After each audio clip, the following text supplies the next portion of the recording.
جہاں پر پڑوسی کے حق کے بارے میں بتلایا تو یہ نہیں کہا گیا کہ اگر مسلمان پڑوسی ہے تو ان کے ساتھ آپ انصاف کریں گے، اور اگر وہ پڑوسی غیر مسلم ہے، ذمہ ہے، یہودی ہے، عیسائی ہے تو ان کے ساتھ صحیح معاملہ نہیں کریں گے۔ قرآن اور حدیث سے ہمیں تعلیم ہی نہیں دیتی۔ کیا پتہ چلا کہ ایک ہوتا ہے ظاہری اعتبار سے ان سے تعلق رکھنا، وَمَن يَتَوَلَّهُم مِّنكُمْ فَإِنَّهُ مِنْهُمْ إِنَّ اللَّهَ لَا يَهْدِي الْقَوْمَ الظَّالِمِينَ۔ وقال النبي صلى الله عليه وسلم من تشبه بقوم فهو منهم أو كما قال عليه الصلاة والسلام۔ معزز سامعین کرام، اللہ رب العزت کا احسان ہے، اس کا فضل ہے کہ اس نے ہم سبوں کو آج کے اس بابرکت دن میں مسجد میں آنے کی توفیق دی۔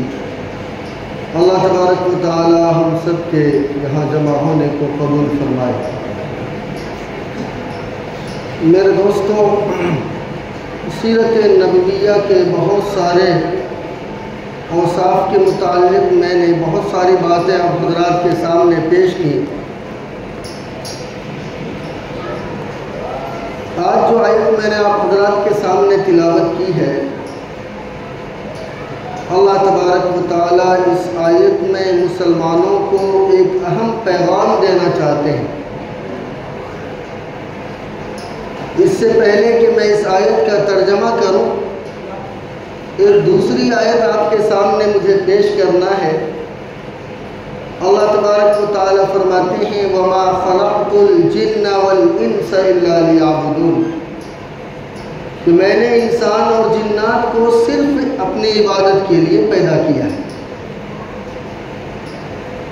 بہت سارے لبرل قسم کے لوگ اس آیت کو پڑھنے کے بعد اور اس کا ترجمہ سننے کے بعد ایک اعتراض کرتے ہیں کہ اگر انسان کو صرف عبادت کے لیے ہی پیدا کیا تو پھر فرشتوں کو پیدا کرنے کی کیا ضرورت تھی؟ فرشتے تو دن رات، صبح شام، دوپہر، ہر وقت اللہ کی تسبیح بیان کرتے ہیں، پھر تو انسان کو پیدا ہی نہ کرتے۔ اچھا، یہ سوال ابھی کے لوگ جو کر رہے ہیں وہ تو کر ہی رہے، لیکن اللہ تبارک و تعالیٰ نے جس وقت یہ کہا تھا کہ انی جاعل فی الارض خلیفہ، کہ میں زمین میں ایک خلیفہ اپنا نائب بنانا چاہتا ہوں، فرشتوں کے سامنے کہا تھا، تو اس وقت فرشتوں نے بھی یہی اشکال کیا تھا، یہی سوال کیا تھا کہ یا رب العالمین، ہم تو آپ کی تسبیح و تقدیس بیان کرتے ہی ہیں، پھر آپ کو انسانوں کو پیدا کرنے کی کیا ضرورت ہے؟ یہ انسان زمین میں جا کر فساد برپا کرے گی، خون ریزی کرے گی، تو اس سے بہتر تھا کہ آپ انسان کو پیدا ہی نہ کرتے۔ تو یہ سوال فرشتوں نے بھی کیا تھا۔ تو میرے دوستوں، میں یہ بتلانا چاہتا ہوں کہ انسان کے جو عبادات ہیں اور فرشتوں کے جو عبادات ہیں، دونوں میں زمین و آسمان کا فرق ہے۔ انسان جو عبادت کرتا ہے، انسان کے لیے اس عبادت کا نگیٹو کرنا بھی اللہ رب العزت نے اس کے دل میں رکھا ہے، لیکن فرشتے اس کے مکلف نہیں ہیں۔ فرشتے کو تو جس کام پر لگا دیا وہ اسی کام پر لگے ہوئے ہیں۔ مَا أَمَرَهُمْ وَيَفْعَلُونَ مَا يُؤْمَرُونَ، جس چیز کا انہیں حکم دے دیا کہ سجدہ کرنا ہے تو ایک فرشتہ قیامت تک سجدہ کرتا ہی نہیں۔ اسی طریقے سے جس فرشتے کو یہ حکم دیا کہ آپ رکوع میں رہیں گے تو وہ فرشتے قیامت تک رکوع میں ہی رہتے رہیں گے۔ لیکن انسان کے عبادات میں بہت فرق ہے۔ انسان کے عبادات میں ایک فرق کیا ہے میں آپ کو بتاؤں۔ مثال کے طور پر نماز ہے، اللہ رب العزت نے 5 وقت کی نمازیں فرض کی۔ آپ دیکھیے جمعے میں لوگوں کی کثرت ہوتی ہے، باقی نماز میں لوگ کہاں جاتے ہیں؟ کیوں؟ انسان نماز کو چھوڑ بھی سکتا ہے، یہ انسان کے اختیار میں ہے۔ تو اللہ رب العزت نے جو اعمال انسان کو دیے اور ان کے اندر یہ فطرت ڈالی کہ آپ اس کے خلاف بھی کر سکتے ہیں، پھر بھی انسان اللہ رب العزت کے حکم کو مان کر اللہ کی نافرمانی نہ کرتا اور اللہ کے آگے اپنے آپ کو جھکاتا ہے، سجدہ کرتا ہے، تو پھر یہ انسان اللہ رب العزت کی نظر میں فخر کے قابل ہے۔ اللہ رب العزت فرشتوں کے سامنے فخر سے کہتے ہیں کہ تم کیا کہتے تھے کہ یہ خونریزی کرے گی، فساد برپا کرے گی، دیکھو ہمارے بندے تو تہجد میں بھی مجھے یاد کرتے ہیں اور اشراق میں بھی مجھے یاد کرتے ہیں، نوافل میں بھی مجھے یاد کرتے ہیں، فرائض میں بھی مجھے یاد کرتے ہیں۔ تو یہ اصل ہے کہ انسان کے اندر اللہ رب العزت نے دونوں باتیں رکھی ہیں۔ اب میں آپ کو اصل موضوع کی طرف لے جاتا ہوں۔ اللہ تبارک و تعالیٰ نے دوسری آیت میں فرمایا، اے ایمان والو لا تتخذوا اليہود والنصارى اولیاء، یہودیوں سے اور عیسائیوں سے دوستی مت رکھو، ان کو دوست مت بناؤ۔ بعضهم اولیاء بعض، یہودی اور عیسائی خود ایک دوسرے کے دوست ہیں۔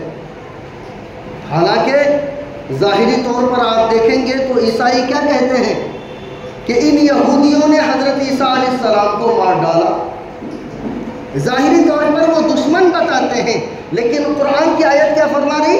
بعضهم اولیاء بعض، جب مسلمانوں کے مقابلے میں یہ آتے ہیں تو پھر یہ ایک بن جاتے ہیں۔ وَمَن يَتَوَلَّهُم مِّنكُمْ فَإِنَّهُ مِنْهُمْ، یہ سمجھو اچھی طریقے سے کہ تم میں سے جو ان سے دوستی کرے گا وہ ہم میں سے نہیں ہے، وہ انہی میں سے ہے، ہم میں سے نہیں ہے۔ ان اللہ لا يهدي القوم الظالمین، اللہ تبارک و تعالی ظالم قوم کو ہدایت نہیں دیتا۔ یہ تو قرآن کی آیت ہو گئی۔ اب آپ اللہ کے نبی صلی اللہ علیہ وسلم کی حدیث سنیے، من تشبہ بقوم فہو منہم، کہ جو کسی قوم کا مشابہت اختیار کرے وہ انہی میں سے ہے، وہ بھی ہم میں سے نہیں ہے۔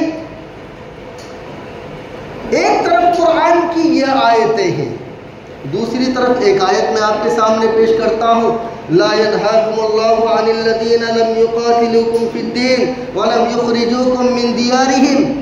اللہ تبارک و تعالیٰ فرماتے ہیں کہ جن کافروں نے آپ سے کوئی دشمنی نہیں کی، آپ کو گھر سے نہیں نکالا، آپ کے دین کے بارے میں وہ بالکل بھی آپ سے لڑنے کے لیے تیار نہیں ہوئے، آپ اللہ تبارک و تعالیٰ آپ کو اس بات سے نہیں روکتا کہ آپ ان کے ساتھ انصاف کا معاملہ کریں، ان کے ساتھ بھلائی کا معاملہ کریں۔ ان اللہ یحب المقسطین، اللہ تبارک و تعالیٰ انصاف کرنے والوں کو پسند کرتا ہے۔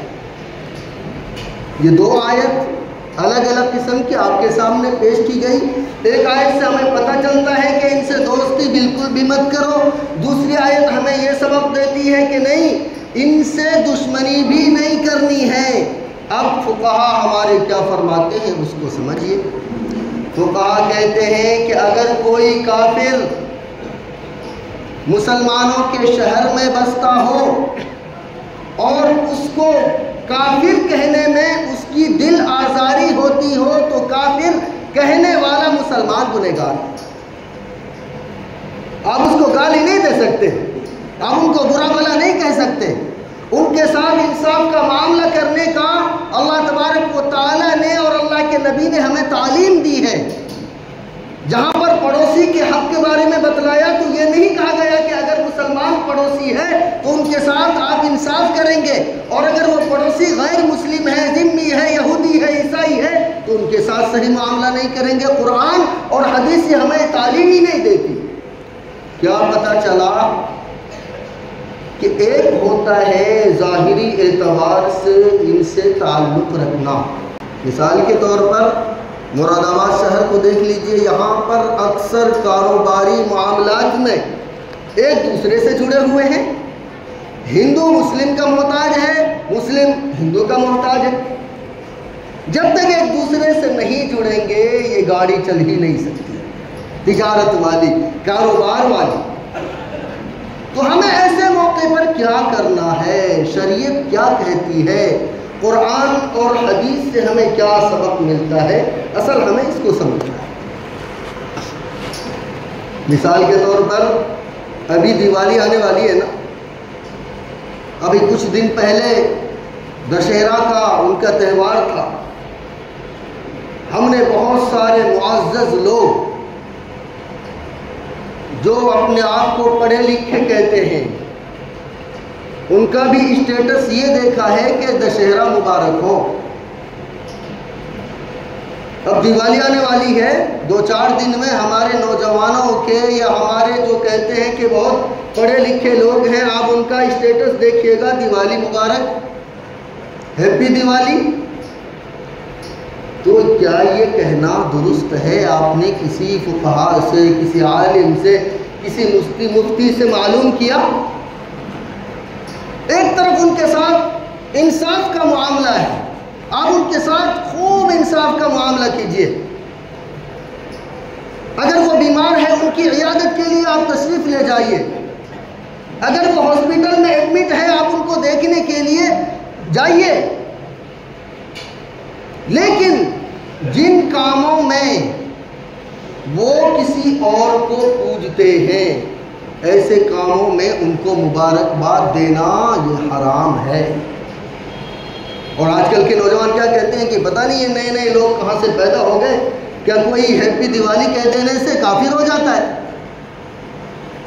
تو میرے دوستو، کوئی ہیپی دیوالی کہنے سے کافر تو نہیں ہوتا، لیکن وہ ایسے خطرناک گناہ میں مبتلا ہو جاتا ہے۔ مبارکباد کا مطلب کیا ہے آپ اس کو سمجھیے نا۔ اللہ تبارک و تعالیٰ آپ کی دیوالی میں برکت دے، ہیپی دیوالی، آپ خوش رہیں، اور جو پوجا کر رہے ہیں یا دشہرا منا رہے ہیں یا ہیپی نیو ایئر منا رہے ہیں یا کرسمس ڈے منا رہے ہیں، اس میں خوب برکت دے۔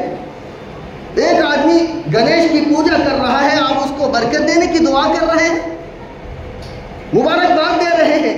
آپ نہیں سوچ رہے ہیں کہ ہم کو اللہ تبارک و تعالیٰ نے ایمان والا بنایا۔ بعض لوگوں کا اعتراض کیا ہوتا ہے، اس کو بھی سنیے۔ وہ کہتے ہیں کہ میاں ہمارا جب تہوار آتا ہے عید اور بقرعید، تو وہ لوگ بڑے خوشی خوشی آتے ہیں، ہمیں عید کی مبارکباد دیتے ہیں، تو اگر ہم ان کو دیوالی پر مبارکباد دے دیں تو کون سا گناہ کر لیا؟ ہمارا کوئی بھی تہوار یا کوئی بھی خوشی کا دن کسی غیر کی پوجا سے اسٹارٹ نہیں ہوتا۔ ہم ہمیشہ ایک اللہ کی عبادت کرتے ہیں نا۔ جب ہم ایک اللہ کی عبادت کرتے ہیں، ان کے ساتھ ہم اپنا اخلاق، اپنا رویہ، اپنا کردار ایسا بنائیں کہ وہ ہمیں دیکھ کر ایمان میں داخل ہو۔ ایسا نہیں کہ جس کام کو وہ کر رہے ہیں، لکم دینکم ولی دین، وہ آپ نے قل یا ایھا الکافرون پڑھی ہے نا، کہ تمہارے لیے تمہارا دین ہے، میرے لیے میرا دین ہے۔ کیا مطلب ہوا؟ تم اگر کسی کی پوجا کرتے ہو تو کرو، لیکن ہم ان کی مبارکباد تمہیں نہیں دیں گے۔ تو مبارکباد دینا حرام ہے، چاہے وہ کوئی بھی ہو۔ بعض لوگ کہتے ہیں کہ دیوالی کا جو تہوار ہے نا، اس میں پٹاخے ہی تو پھوڑتے ہیں۔ کیا پھوڑتے ہیں؟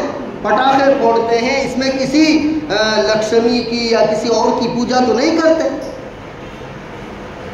آپ ان کی کتابوں کو کھنگالیے، ہمارے فقہا سے پوچھئے۔ مفتی عبید اللہ صاحب کی میں نے ایک کتاب پڑھی، اس میں یہ لکھا ہے کہ ان کے جو رام جی تھے، 14-15 سال کے لیے ان کو جنگل میں جلاوطن کر دیا گیا تھا۔ جب یہ اپنے شہر ایودھیا واپس آئے تو لوگوں نے چراغوں کے ساتھ، پٹاخوں کے ساتھ، جو اس وقت پھوڑنے کی چیز ہوا کرتی تھی، تالیوں کے ساتھ ان کا استقبال کیا تھا، ان کی پوجا کی تھی۔ اصل میں وہی دیوالی یہ لوگ آج تک منا رہے ہیں۔ بہت سارے وجوہات لکھے ہوئے ہیں۔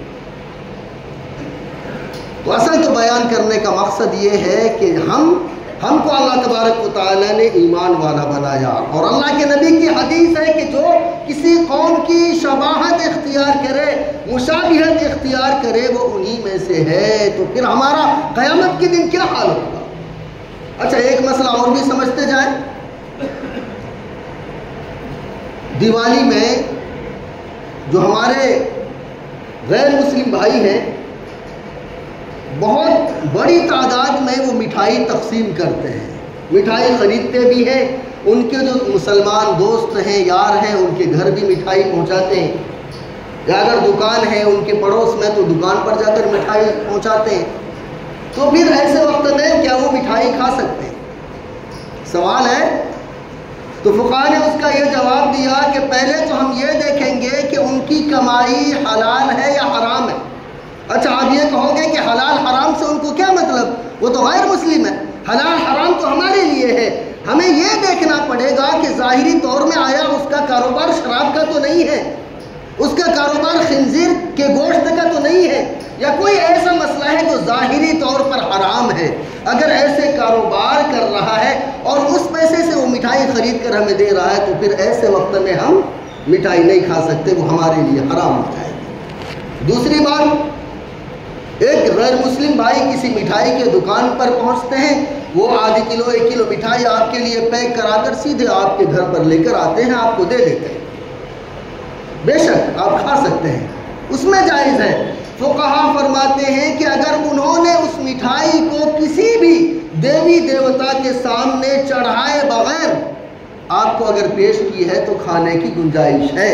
لیکن اگر آپ کو یہ یقین ہے کہ انہوں نے اس مٹھائی کو کسی دیوی دیوتا کے سامنے پیش کر کے پھر ہمارے لیے پرساد کے طور پر لے کر آئے ہیں، تو پھر ہم اور آپ اس کو نہیں کھا سکتے۔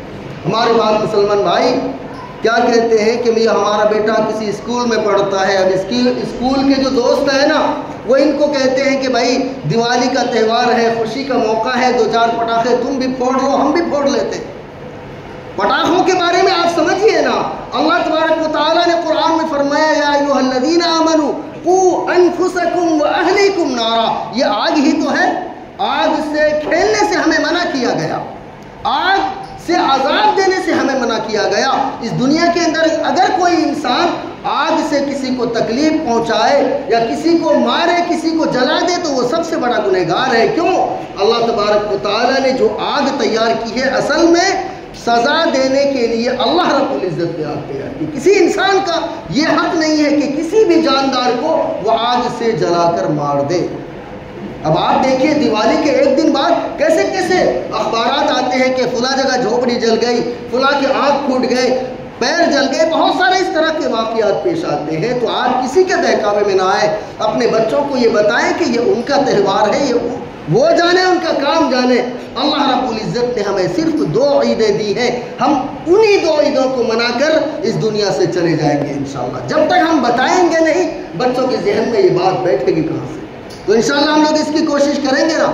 دعا کیجئے کہ اللہ تبارک و تعالی ہم سب کو کہنے سننے سے زیادہ عمل کی توفیق نصیب فرمائے۔ ایک ضروری اعلان سماعت کیجئے، آج بعد نماز عشاء اسی مسجد میں محلے کے جتنے افراد ہیں ان کا جوڑ ہے۔ آپ سبھی حضرات سے درخواست ہے کہ عشاء کی نماز یہاں پر پڑھیں اور اس میں شرکت کریں۔